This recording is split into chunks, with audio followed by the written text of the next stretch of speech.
You know, in the world of AI, it feels like the race is always on to build the most powerful models.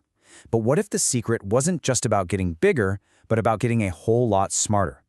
So today we're going to dive into the technical report for Arcee's Trinity Large, a model that was designed to be a triple threat: powerful, efficient, and totally open. Let's dig into how they pulled it off. Okay, so first up, we're going to unpack the core challenge that Trinity was built to solve, what we're calling the AI model trilemma. Then, we'll dissect its architectural blueprint, look at the insane amount of data it was fed, and reveal the clever engineering tricks they used to tame it all. Finally, we'll see how it actually performs and what this kind of design means for the future of AI. All right, so to really get what Arcee pulled off here, we first need to understand the core problem, the big challenge that pretty much every AI developer is up against right now.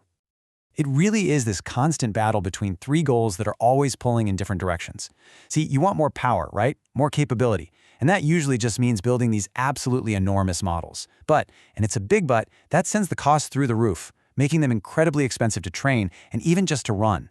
And then there's the third piece of the puzzle: openness. For businesses and researchers, you need transparent models you can actually look inside, audit, and control. Getting all three at once, that power, efficiency, and openness, that's the holy grail. And that's exactly where Trinity's solution comes in.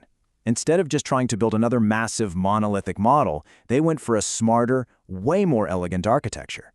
The core idea here is something called mixture of experts, or just MOE for short. The best way to think about it is like a committee of specialists.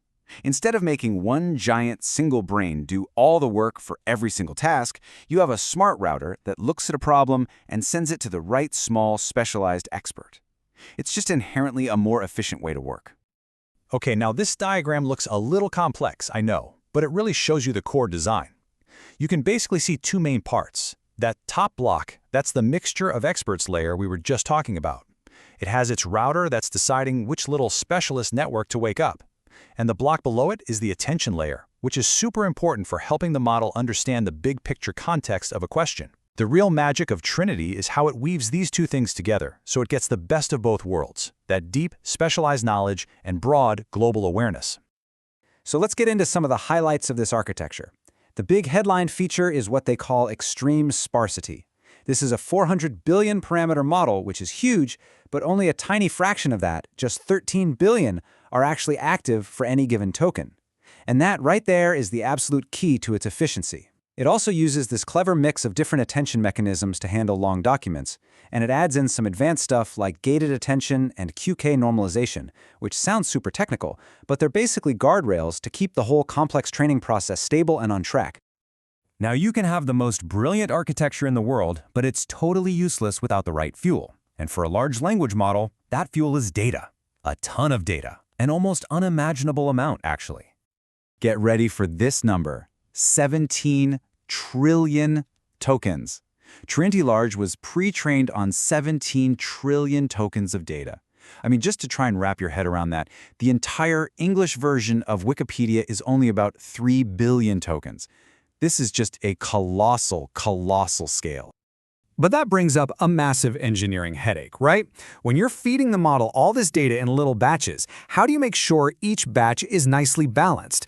Because if you give it a batch that's all computer code, and then the very next one is all 18th century poetry, the model can get really unstable. It's kind of like a student trying to cram for two completely different exams at the exact same time. It just doesn't work well. So Arcee's solution is this really clever method they call the Random Sequential Document Buffer, or RSDB. The idea is actually pretty simple but super powerful. Instead of just feeding in documents one after the other, they all get loaded into this big holding area, this buffer.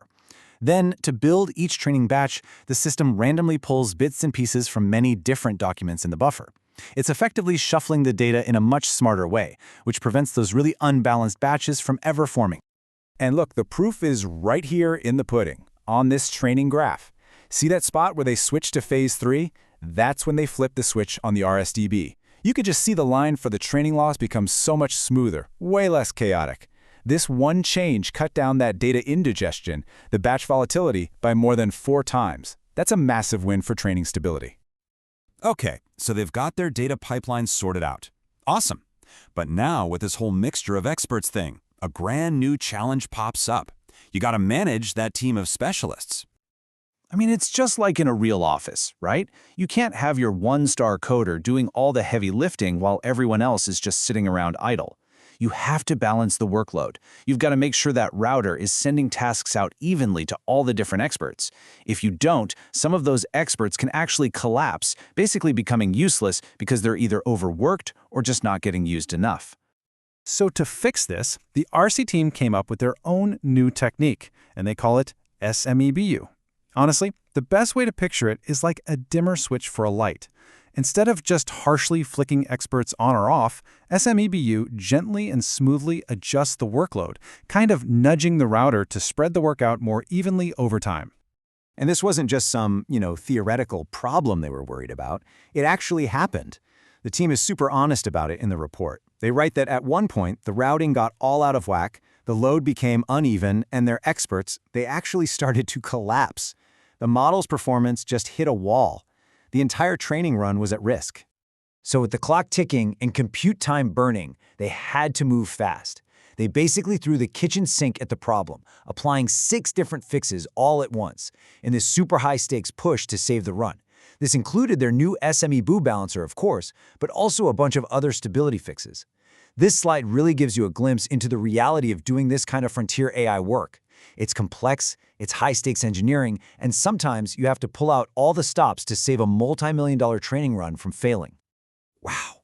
So after all that crazy innovation and last-minute firefighting, you gotta ask, did it actually work? Did it all pay off? Well, let's take a look at the results. When it comes to smarts, the answer is a resounding yes. Just look at this chart. Trinity Large Base, that's the one in green, is going toe-to-toe with the other big names across all kinds of benchmarks, from coding and math to general knowledge and reasoning. In pretty much every category, it's right there in the mix with the leaders. This proves that it's super efficient. Sparse design doesn't mean you have to sacrifice raw intelligence. But this is where Trinity just blows the competition out of the water. Speed. On these crucial real-world performance tests, you can see the green bars for Trinity are consistently way higher for throughput and way lower for latency. What that means for you is that it just spits out answers faster and way more efficiently than its competitors. This is the direct, tangible payoff of that sparse architecture we've been talking about. And this chart really brings it all home. It's the core idea. The model has this massive library of knowledge stored in its 400 billion parameters. But to answer any given question, it only needs to wake up a tiny, nimble 13 billion. It truly has the wisdom of a giant, but the speed of a sprinter. So let's zoom out. What does all this really mean for the bigger picture? Where's this all heading? If there's one thing to take away from the whole Trinity project, it's this. We don't have to pick between massive capability and practical efficiency anymore. Extreme sparsity isn't some abstract theoretical idea. As this model proves, it's a real concrete path to building incredibly powerful AI that's also efficient and accessible enough to actually use. And that leaves us with one last, really exciting question to think about. By showing us a way to solve that tricky trilemma of power, cost, and openness, this new generation of smarter, faster models is unlocking a whole new frontier. So, with tools like this in our hands, what are some of the big problems that we thought were impossible that we can now actually go out and solve?